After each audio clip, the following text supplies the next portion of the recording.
Paling diburu jemaah haji Indonesia saat tiba di Madinah pasti beribadah di Masjid Nabawi dan tentu saja menikmati segarnya air Zam-Zam. Eits, tapi tidak semua air di kawasan Masjid Nabawi itu Zam-Zam loh. Keran-keran yang menempel di pilar pelataran atau area wudhu luar itu isinya adalah air mineral biasa atau air olahan yang memang disediakan untuk umum. Segar sih, tapi kalau yang dicari adalah keberkahan air Zam-Zam, tempatnya bukan di situ. Air Zam-Zam yang asli berada di dalam Masjid Nabawi, didatangkan langsung dari Mekah menggunakan truk tangki. Kita juga bisa menikmatinya dengan dua pilihan, yaitu air dingin dan air biasa. Ya pemirsa, jadi jangan salah ya, air Zam-Zam yang asli atau original ini hanya disediakan di dalam area Masjid Nabawi dan bertuliskan Zam-Zam. Dan biasanya diletakkan di wadah-wadah besar atau termos besar berwarna coklat ini. Sedangkan air yang disediakan di pelataran Masjid Nabawi itu bukan air Zam-Zam. Difungsikan untuk hidrasi dan juga membasuh muka saat cuaca terik di luar. Dari Madinah, Arab Saudi, Eti Jutasari melaporkan.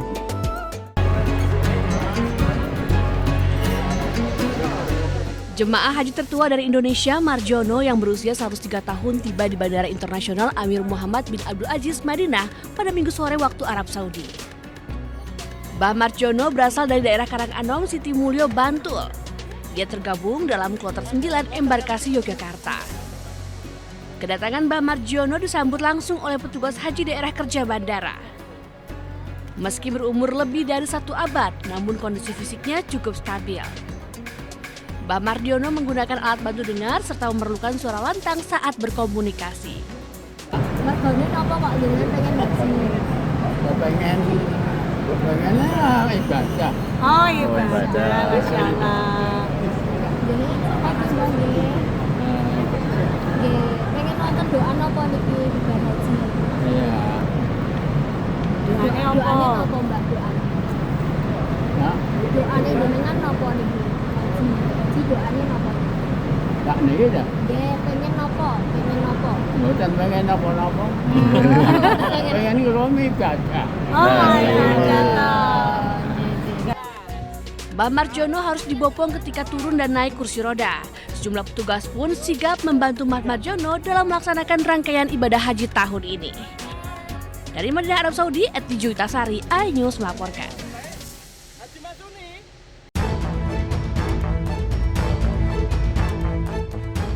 Israel kembali langgar gencatan senjata dengan menggempur wilayah Lebanon Selatan. Serangan Israel dilaporkan membunuh setidaknya 7 orang dalam waktu 24 jam terakhir. Militer Israel meluncurkan serangan udara dan merusak sebuah stadion di Bin Jebel, Lebanon. Jet tempur yang diduga milik militer Israel terbang di langit Lebanon sebelum akhirnya rudal menghancurkan sebuah distrik di Nabatiyeh. Ambulans membawa sejumlah korban ke Rumah Sakit Al-Najda Al-Sabiyah.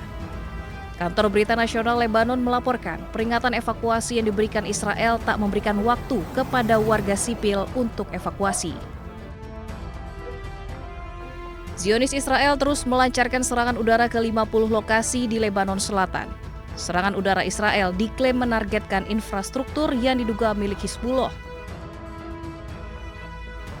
Bahkan militer Israel dilaporkan menggunakan bom fosfor putih untuk melancarkan serangan ke Lebanon Selatan.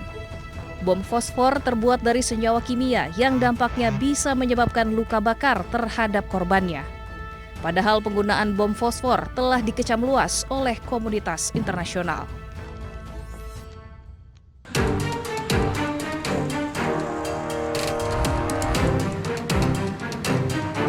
Israel terus meluncurkan serangannya ke Lebanon Selatan.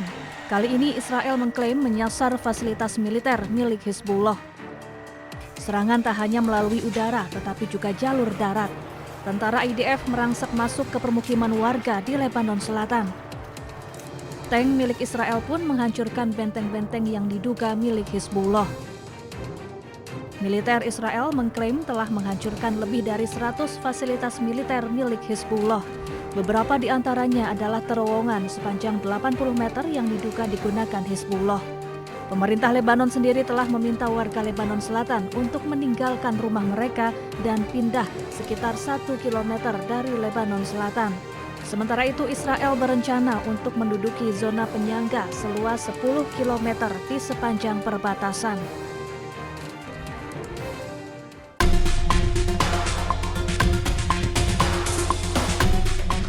Hermes 450 merupakan pesawat tanpa awak yang dikembangkan oleh perusahaan Elbit Systems Israel dan mulai dioperasikan sejak akhir 1990-an. Drone ini digunakan untuk misi pengintaian, pengawasan, serta pengumpulan data intelijen secara real time. Secara teknis, Hermes 450 memiliki panjang sekitar 6 meter dengan rentang sayap 10,5 meter dan bobot maksimum mencapai 500 kg.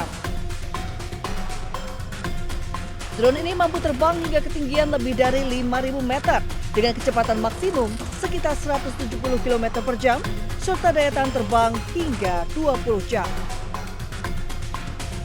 Keunggulan utama Hermes 450 terletak pada kemampuan membawa berbagai sensor canggih, mulai dari kamera elektrooptik dan inframerah hingga sistem radar dan intelijen elektronik. Total muatan yang dapat dibawa mencapai 180 kg. Drone ini telah digunakan secara luas oleh militer Israel dalam berbagai operasi termasuk jalur Gaza dan Perang Lebanon.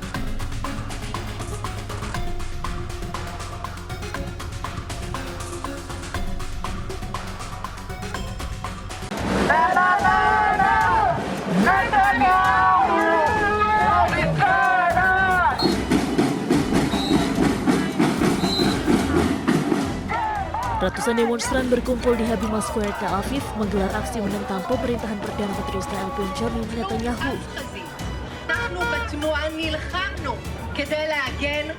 Para demonstran membawa bendera Israel dan meneriakkan slogan anti pemerintah.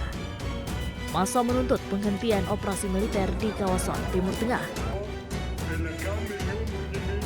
Sebagian massa juga menyuarakan solidaritas terhadap warga Gaza dengan membawa poster bertuliskan dukungan terhadap rakyat Palestina. Sementara itu, aksi protes serupa juga berlangsung di Haifa. Massa mendesak agar Benjamin Netanyahu menghentikan perang.